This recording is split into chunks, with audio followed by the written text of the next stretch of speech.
Buenas tardes. Tenéis en los asientos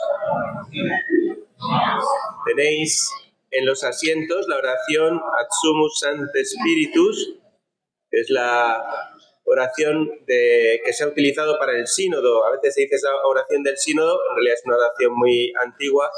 Nosotros en la conferencia episcopal, en la plenaria, lo rezamos siempre, todas las tardes, cuando nos reunimos allí los obispos. Y bueno, pues se ha propuesto como oración para el sínodo y es una oración preciosa que nos ayuda a abrirnos al Espíritu Santo para abrir nuestros oídos a la obra que Dios va queriendo hacer en nosotros. Así que, así sentados, la rezamos juntos. En el nombre del Padre, del Hijo y del Espíritu Santo. Estamos ante ti, Espíritu Santo, reunidos en tu nombre. Tú que eres nuestro verdadero consejero, ven a nosotros, apóyanos, entra en nuestros corazones, enséñanos el camino, muéstranos cómo alcanzar la meta, impide que perdamos el rumbo como personas débiles y pecadoras. No permitas que la ignorancia nos lleve por falsos caminos. Concédenos el don del discernimiento, para que no dejemos que nuestras acciones se guíen por prejuicios y falsas consideraciones. Condúcenos a la unidad en ti, para que no nos desviemos del camino de la verdad y la justicia, sino que nuestro peregrinaje terrenal nos esforcemos por alcanzar la vida eterna. Esto te lo pedimos a ti, que obras en todo tiempo y lugar, en comunión con el Padre y el Hijo, por los siglos de los siglos. Amén. En el nombre del Padre, del Hijo y del Espíritu Santo.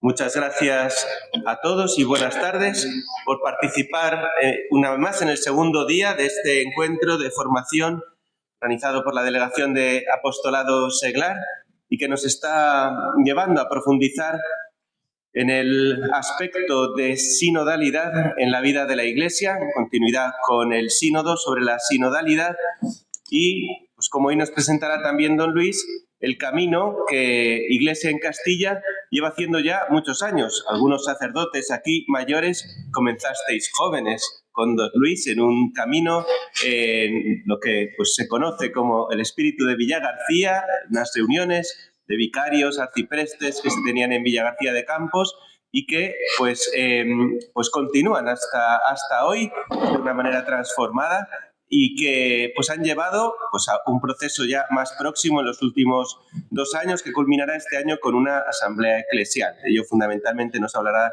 don Luis. A don Luis Argüello ciertamente no hace falta presentarle, arzobispo de Valladolid, es nuestro arzobispo, presidente de la Conferencia Episcopal y ciertamente muy cualificado, además de por su formación personal, para hablar de este tema de la sinodalidad, primero porque fue padre sinodal, participó en este último sínodo como uno de los 3 obispos elegidos por la Conferencia Episcopal Española para participar en el sínodo y además, como digo, pues ya desde sacerdote joven, pues ha venido participando en todo este proceso de la Iglesia en Castilla, que quiere aplicar el rasgo de la sinodalidad y subrayarlo a estas iglesias que caminamos en Castilla. Así que le agradecemos a don Luis su presencia entre nosotros y que pues siempre es un placer tenerle aquí. Muchas gracias. Pues muchas gracias por la invitación, la acogida y buenas tardes. Buenas tardes.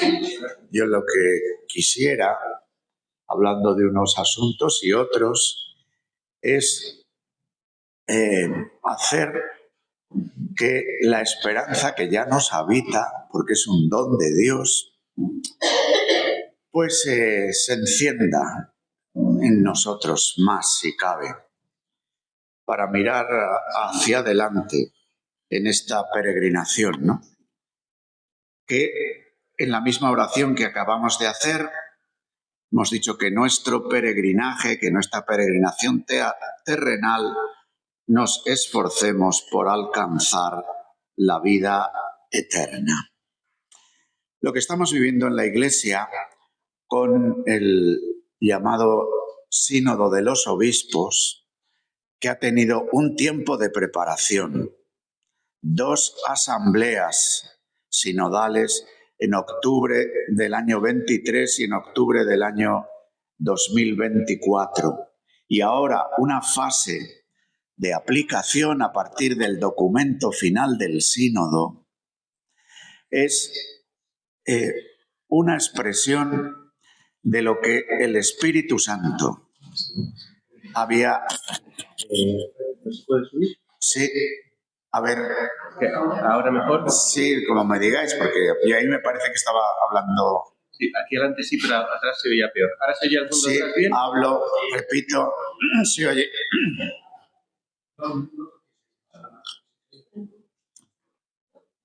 Nosotros hablamos del Concilio Vaticano II como un nuevo Pentecostés. Lo hacemos porque la Iglesia lo hace. En 1985, cuando se convoca un sínodo extraordinario de obispos, precisamente para reflexionar 20 años después de la clausura del concilio, se relee el Concilio Vaticano II como un Pentecostés, un nuevo Pentecostés. Es decir, un nuevo paso del Señor que trata de disponer a la Iglesia para un tiempo muy nuevo. Ya lo dice la Constitución Gaudium et Spes en los números 4 y 5, que los cambios son tan grandes y tan acelerados, se decía esto en el año 65, que es preciso la realización de nuevos análisis y nuevas síntesis, es decir, de un discernimiento eclesial. El Espíritu viene para iluminar nuestros ojos y fortalecer nuestros corazones. El tiempo de Dios no es el nuestro, y a nosotros nos toca vivir este momento del Pentecostés del Concilio y su acogida posterior en un tiempo histórico en el que la aceleración de los cambios es realmente grande, que tenemos una capacidad mayor para medir el tiempo, para situarnos en las claves del progreso de las ciencias, del progreso de la vida social en muchos aspectos. Y entonces, esta acogida del concilio, que es siempre de ritmo lento en los corazones, bueno, pues la hemos vivido con altibajos. Don Jesús hacía referencia a la aventura de la Iglesia en Castilla. Y es verdad que la Iglesia en Castilla, ya desde finalizado el concilio, y especialmente a partir de los años 70, comienza una andadura compartida, que tiene su arranque. Voy a referirme especialmente a 2 asuntos, ¿no? A la catequesis, con la llamada catequesis de la región del Duero. Hemos hablado de la Iglesia en Castilla como región del Duero. Y luego también tiene mucho que ver con los encuentros de los obispos, los vicarios y los arciprestes. Encuentros anuales en la primera semana de Cuaresma que se realizan en Villagarcía de Campos hasta que llegó la pandemia, que al ser Villagarcía también un lugar donde los jesuitas tienen una residencia de jesuitas mayores, pues clausuraron la casa de Villagarcía durante 3 años a la hora de poder tener allí encuentros. Por eso los últimos les hemos celebrado en Ávila. A partir de estos encuentros y de esa doble referencia han sido y son muchas las realidades de la Iglesia en Castilla de trabajo compartido. Cáritas, existiendo una Cáritas regional, con encuentros mensuales de los responsables de Cáritas, en este caso no de las 9 diócesis que llamamos de Iglesia en Castilla, sino de las 11 diócesis de Castilla y de León. Porque en nuestra comunidad autónoma, 2 de las diócesis que forman parte de este territorio, que son las de Astorga y las de León, forman parte de la provincia eclesiástica de Oviedo. Justamente hoy hay encuentro de obispos, vicarios y arciprestes de la provincia eclesiástica de Oviedo.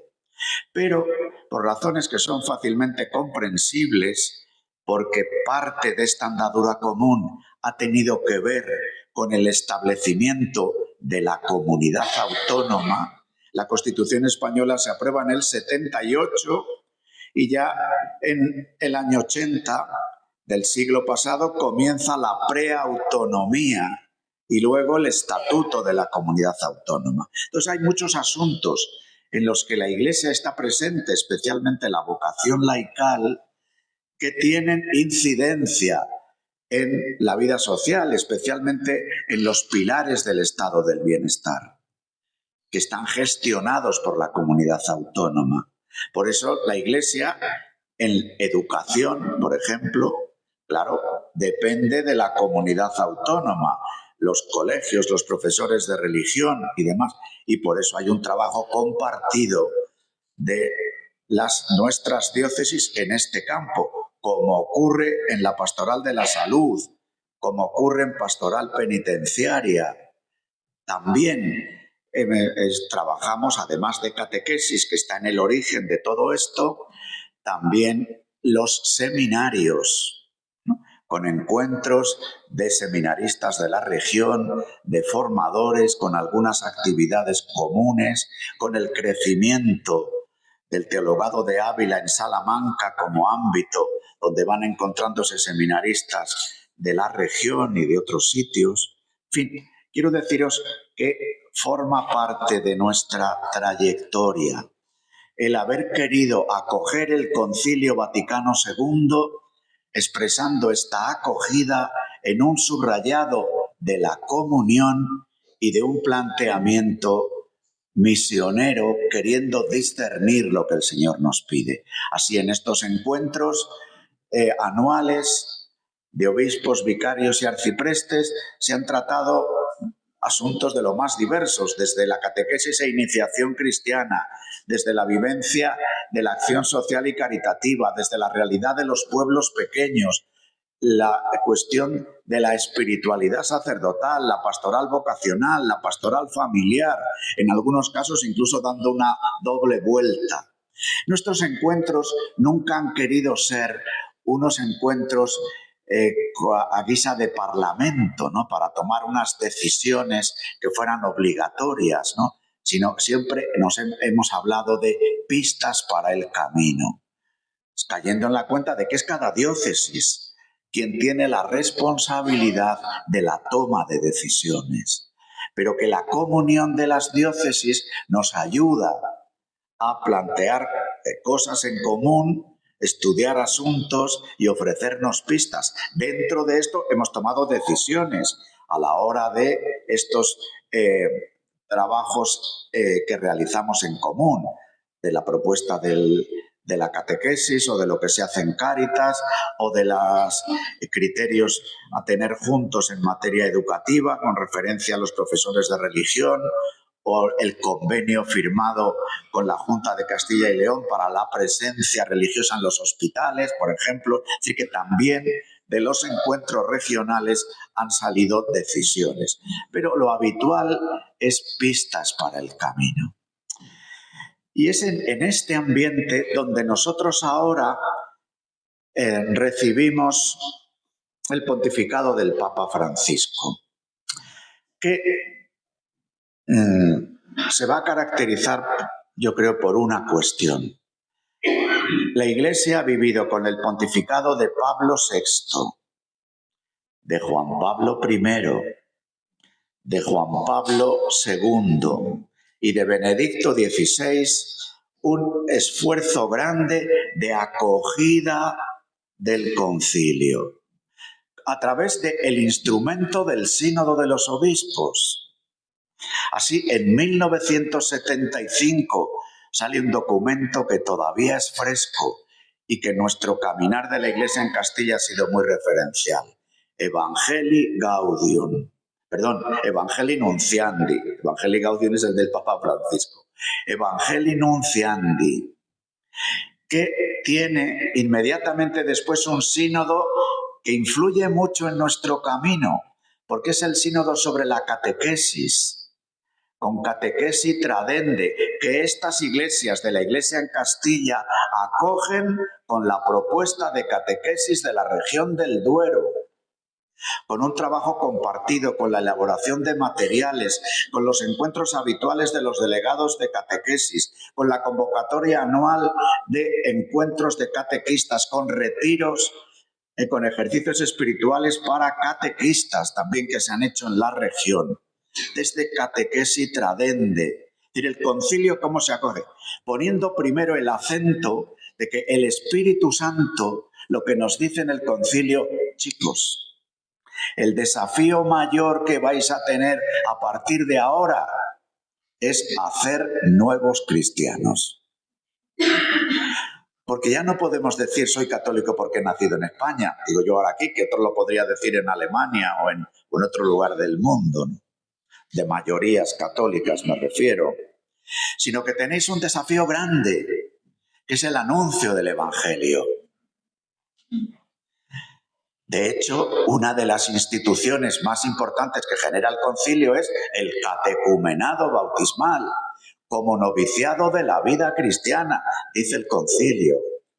Entonces, anuncio, Evangelii Nunciandi, iniciación cristiana, catequesis tradende. Ahí seguimos, hermanos, porque somos lentillos de corazón. Pero ¿no será que no lo intentamos? Y ha habido un esfuerzo enorme en la catequesis.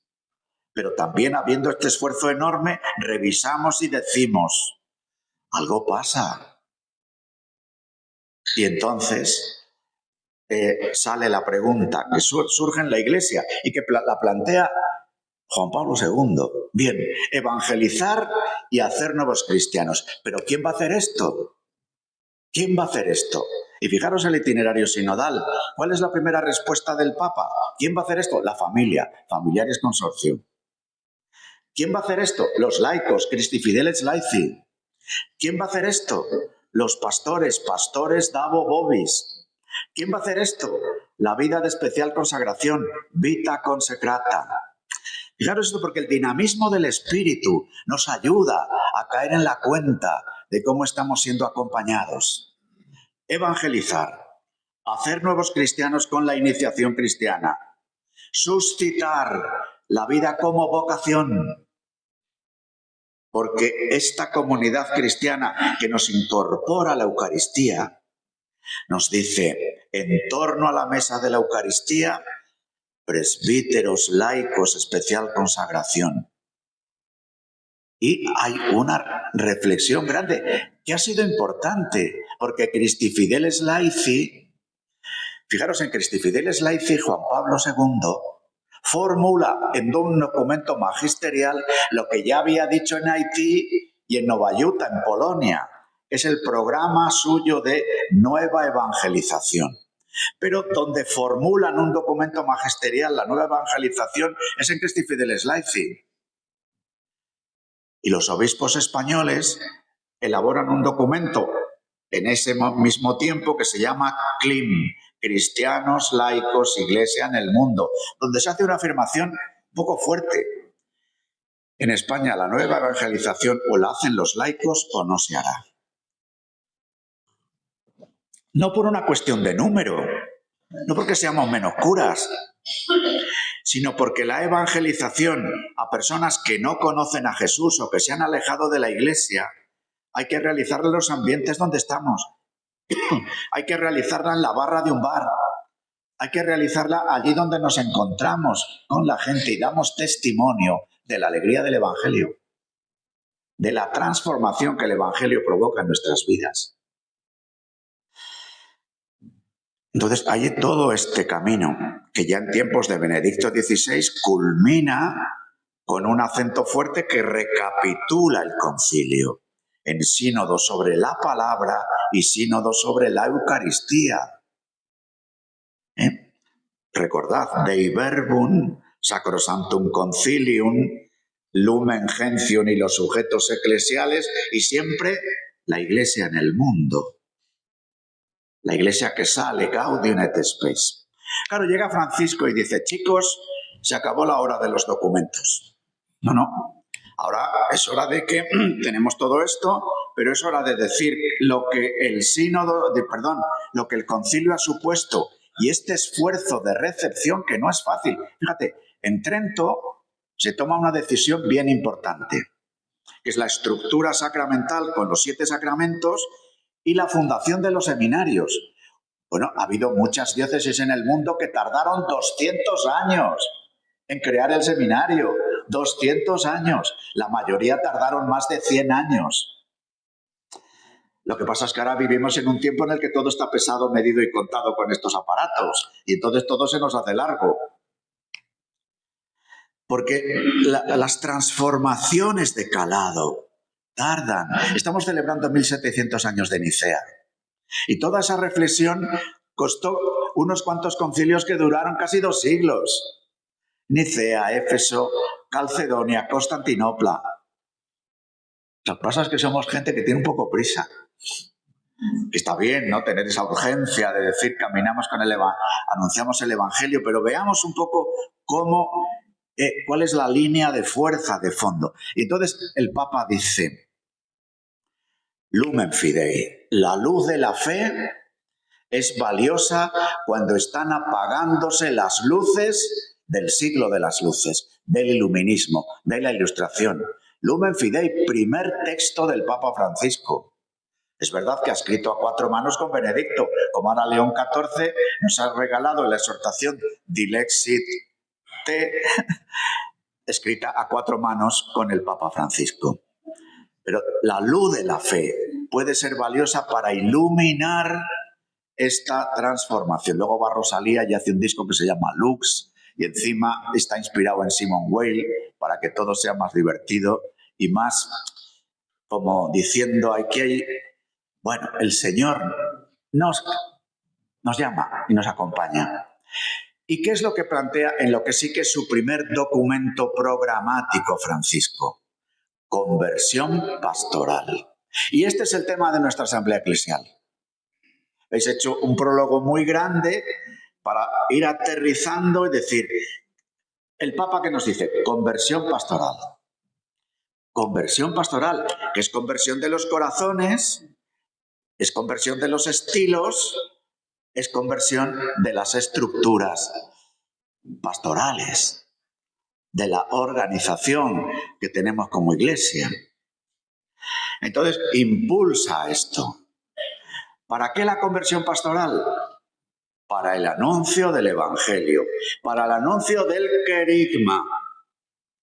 Un querigma trinitario que formula el Papa Francisco tanto en Evangelii Gaudium como luego en el documento, después de otro sínodo, el sínodo sobre los jóvenes Christus Vivit. Dios te ama, Cristo ha dado la vida por ti. El Espíritu Santo te permite vivir una vida nueva. Y el Papa dice, el querigma tiene una dimensión social. Y la dimensión social, queridos hermanos laicos, pero vale para todos, tiene 2 caras. O sea, la encarnación del querigma tiene 2 caras. Una, la vida comunitaria. Uno que acoge a Jesucristo en su corazón porque recibe el anuncio, su vida se transforma y se incorpora a una comunión con rostro.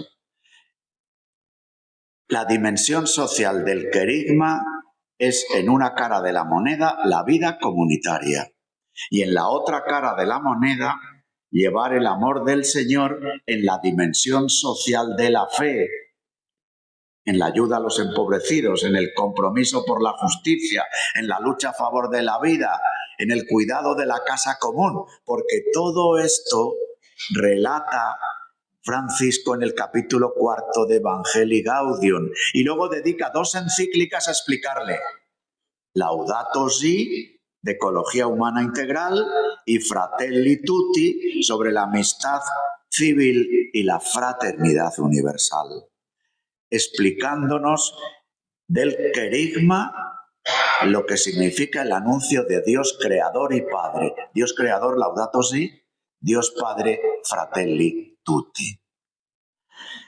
Y pues, estando en estas, el Papa dice: no, aquí hay que empujar más esto. Convoco un sínodo, un nuevo sínodo, siguiendo la racha de sínodos que lleva la Iglesia desde que esta institución eclesial surge con el Concilio Vaticano II. Se renueva, porque la figura del sínodo es anterior, es una figura antigua. Los hermanos del Oriente conservan el sínodo como su forma habitual de organizarse en la Iglesia. Los sínodos existen, están previstos en el Código de Derecho Canónico desde siempre, ¿no? Pero nos convoca a un sínodo con 2 novedades. Una, con un camino fuerte de preparación. Es verdad que los sínodos anteriores también han tenido camino de preparación, pero en este caso el Papa hizo mucha insistencia en el que el camino de preparación supusiera en los diócesis una verdadera fase de escucha de unos y otros, que hubiera una fase nacional. Tuvimos una asamblea de la Conferencia Episcopal Española para recoger lo que aportamos. Hubo una fase continental antes de ir en octubre del 23 a la primera sesión del sínodo. Una fase que partía de una pregunta: ¿con quién estás caminando? ¿Quiénes son tus compañeros en la Iglesia? ¿Con quién haces el camino de vida en la Iglesia? ¿Con quién te planteas la comunión misionera? Que eso es sinodalidad, la comunión misionera. Y con una pregunta debajo, que aparece siempre que se habla de sínodo, porque sínodo es una palabra compuesta, sin odos. Y odos significa camino, sin con el camino. Podemos poner el acento en quiénes son nuestros compañeros de camino, el pueblo que camina, y también podemos poner el acento, no de manera disyuntiva o alternativa, en quién es el verdadero odos, que es Jesucristo. Jesucristo es el camino, la verdad y la vida. Sin odos es caminar con Jesús, caminar juntos con Jesús, por la senda de Jesús, para anunciar el Evangelio de Jesús, para hacer germinar el reino de Dios, anunciado por Jesús y germinado por Jesús con el derramamiento de su sangre en la cruz, que hace que brote el reinado de Dios, que vence al pecado y a la muerte. Entonces, ahí empieza esta fase de escuchar una primera novedad, una fase importante. Y luego, segunda novedad, al sínodo van a ser convocados, siendo sínodo de los obispos, van a ser convocados con voz y voto hombres y mujeres que no son obispos, presbíteros, religiosos, religiosas y laicos, hombres y mujeres, que por aquello de que se mantuviera que es sínodo de obispos, los obispos éramos 2/3 partes de los miembros del sínodo y 1/3 de los participantes en la asamblea sinodal eran personas, hombres y mujeres no obispos. Se tienen estas 2 sesiones y se elabora no una exhortación apostólica por el Papa, sino un documento final del sínodo que se nos entrega a las diócesis, a la Iglesia en su conjunto, para vivir esta aplicación del sínodo. Nosotros, además de lo que estamos haciendo en cada diócesis, nos planteamos hace 2 años cómo podernos ayudar en este camino sinodal, las diócesis de la Iglesia en Castilla. Y decidimos ya hace 2 años que podríamos ir hacia una asamblea eclesial que tuviera como tema la conversión pastoral, pero que aterrizásemos en el tema de la conversión pastoral fundamentalmente sobre tres cosas. Una, el encuentro con Jesucristo. Es decir, lo que tiene que ver la conversión radical, que es la conversión del corazón a Jesucristo. La conversión desde el encuentro personal con Jesús, desde la oración y la escucha comunitaria, desde el discernimiento comunitario. Porque si queremos, como fruto de nuestra comunión misionera, anunciar el querigma en la vida comunitaria y en la acción social de la Iglesia, hemos de dejarnos tocar por el Señor en su conversión. Esa es nuestra primera ficha de trabajo en este camino de preparación. La conversión pastoral personal y comunitaria. Con unas preguntas, ¿no? ¿Cómo podemos favorecer esta experiencia fundamental? ¿Qué pasos concretos podemos dar para que la oración y el discernimiento comunitario sean el verdadero motor de nuestra acción pastoral? ¿No? Tiene cada ficha 3 preguntas, no voy a leeros ahora cada una, pero sí que quiero poner, este es el acento gordo. Luego, esta conversión pastoral, claro, va a hacer referencia especialmente a nuestra acción apostólica, a nuestra acción misionera, a realizar la misión de Jesucristo como pastor que se entrega por sus ovejas, ¿no? Entonces, ¿qué es lo que nos vamos a plantear como otra cuestión que está en la segunda ficha? Las diversas vocaciones. El ministerio ordenado, la vocación laical, la especial consagración. En este tiempo de comunión misionera, ¿cuál ha de ser nuestro estilo?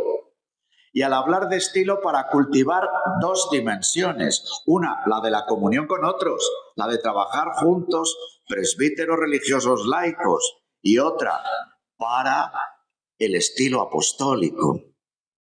Nosotros salimos de una época que ha durado 15 siglos, de un empaste entre sociedad e iglesia, de un cuidado especialmente en el último tramo de aquellos de tantos siglos, en el que teníamos un pueblo de Dios organizado, al que atendemos con servicios pastorales y religiosos, en una estructura de organización diocesana en el que en cada pequeño poblado, en cada pequeño municipio hay una parroquia, con una manera de entender la responsabilidad del ministerio ordenado, obispos y presbíteros, de la vocación laical, más bien incluso la palabra vocación, todavía en nuestro imaginario, queda muy referida a pensar cuántos seminaristas hay o cuántas religiosas van al noviciado. O sea, caer en la cuenta de que la vocación, la llamada que el Señor nos hace desde el bautismo y desde estar en torno a la mesa de la Eucaristía, es una cuestión común. Es del común de mártires.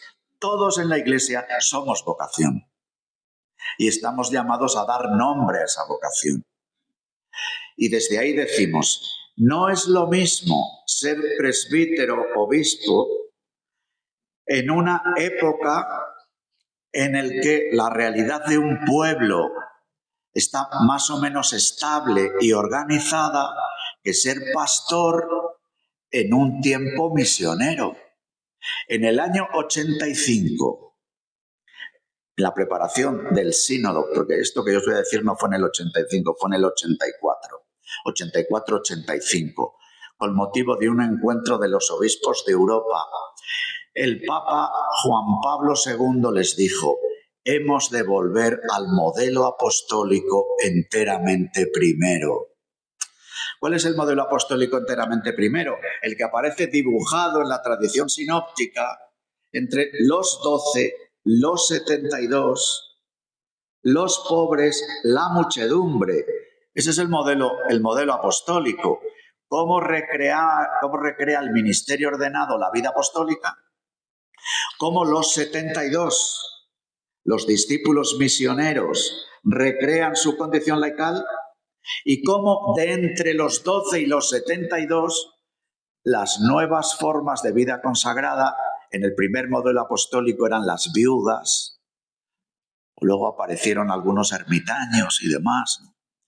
Como ese modelo apostólico hoy, segunda de las fichas, ilumina, nos interroga, nos plantea nuestro estilo pastoral. Aquí damos una pista. Decimos, nuestro estilo pastoral tiene que ser más cercano y más misionero. Más cercano en el sentido de no estar esperando a que la gente venga, sino salir, iglesia en salida, Evangelii Gaudium, acercarnos a los demás, escuchar sus latidos, las inquietudes de los hombres y mujeres de hoy, y desde ahí, apostólicos, misioneros, relaciones cercanas y auténticas, reconocimiento sincero y participación real de los laicos en la misión de la Iglesia, formación integral y acompañamiento. Esta palabra acompañamiento sale mucho. Salía en la primera ficha y vuelve a salir en la segunda. ¿Cómo nos acompañamos? Francisco nos decía, caminad juntos, y es una forma de acompañamiento. Nos acompañamos en la comunión misionera.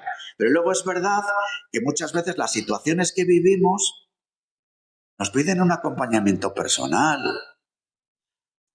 Queridos hermanos laicos, hay muchos curas que viven muy solos, y que están como muy desbordados por las dificultades. A veces muy entretenidos en su soledad por asuntos con los que no tenían que estar entretenidos, porque hay que decirlo todo. Pero precisamos a ser acompañados, como también unos matrimonios jóvenes precisan ser acompañados, porque es una especie a extinguir, la del matrimonio para toda la vida y abierto a la vida. Cuando yo recuerdo haber ido a ver al Papa Francisco a presentarle lo del Congreso de las Vocaciones, y el Papa Francisco nos dice, caigan ustedes en la cuenta de que en Europa la vocación más importante a promover es la vocación al matrimonio. El matrimonio abierto a la vida y para toda la vida. Y desde ahí nos situamos, pero precisamos ser acompañados.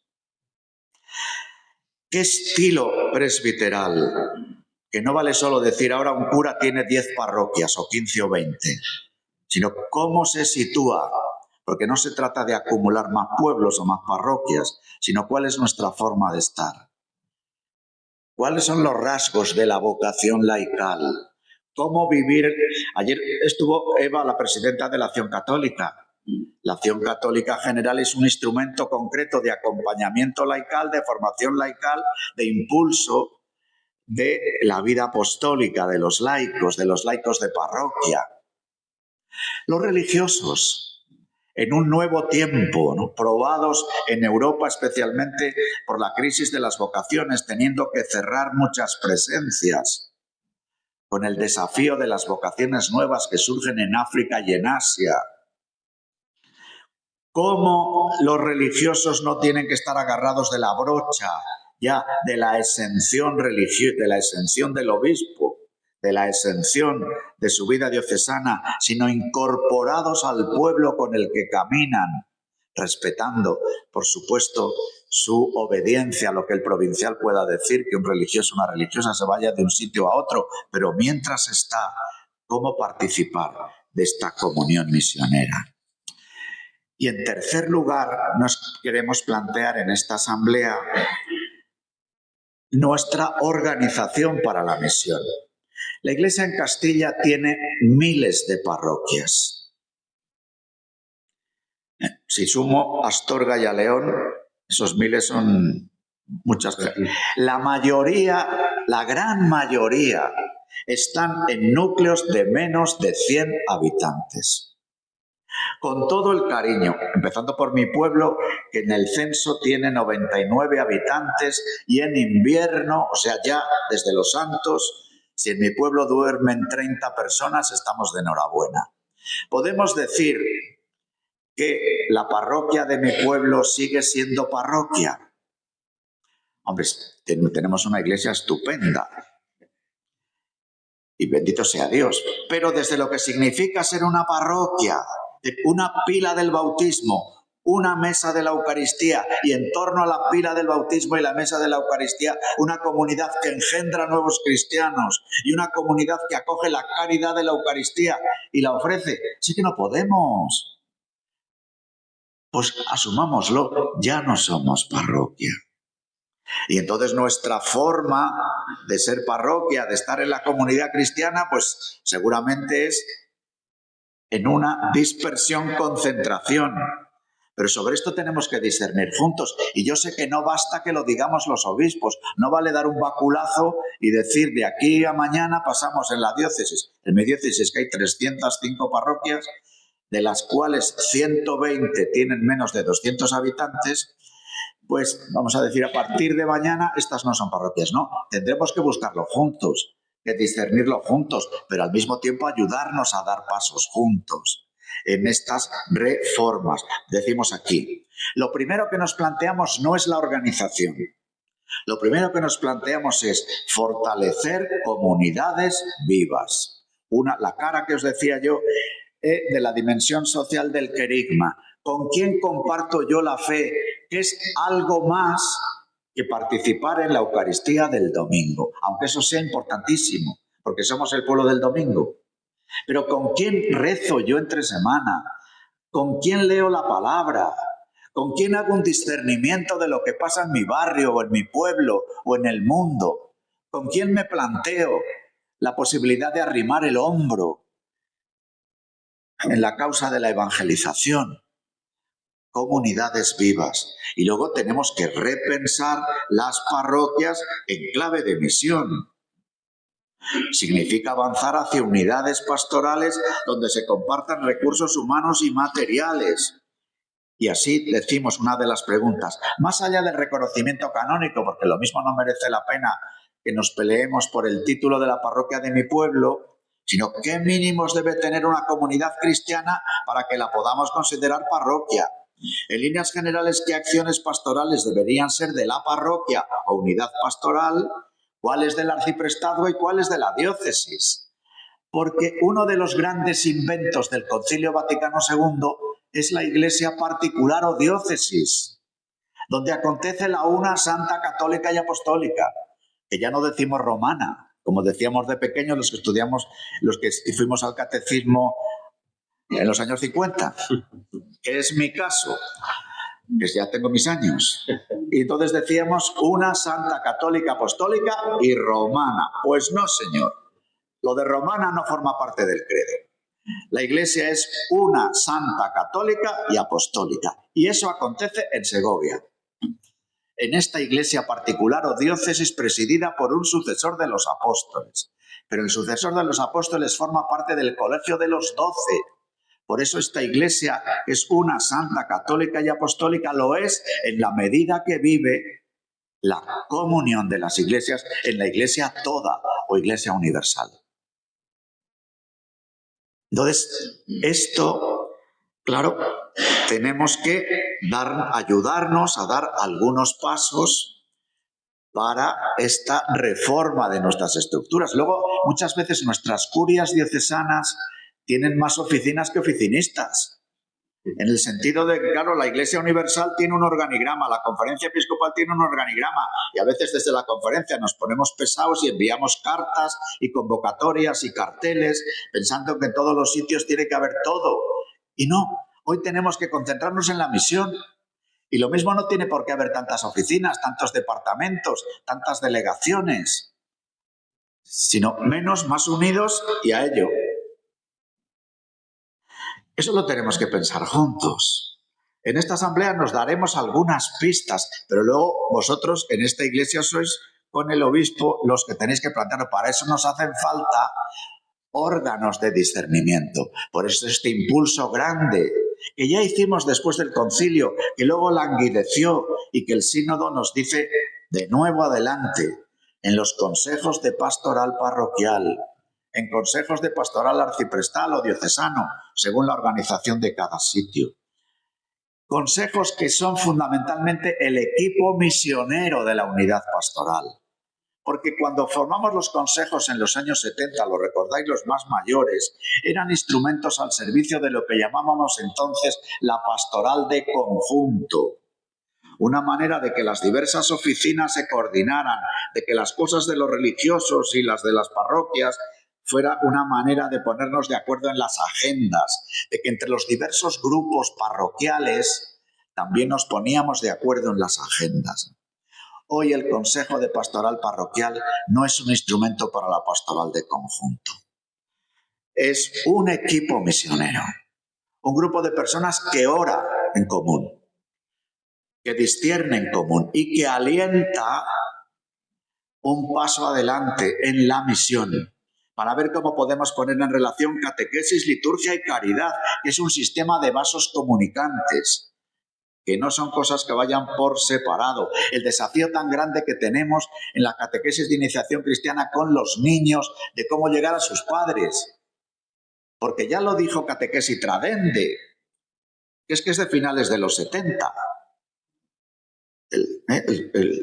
Dijo, la catequesis de referencia es la catequesis de adultos.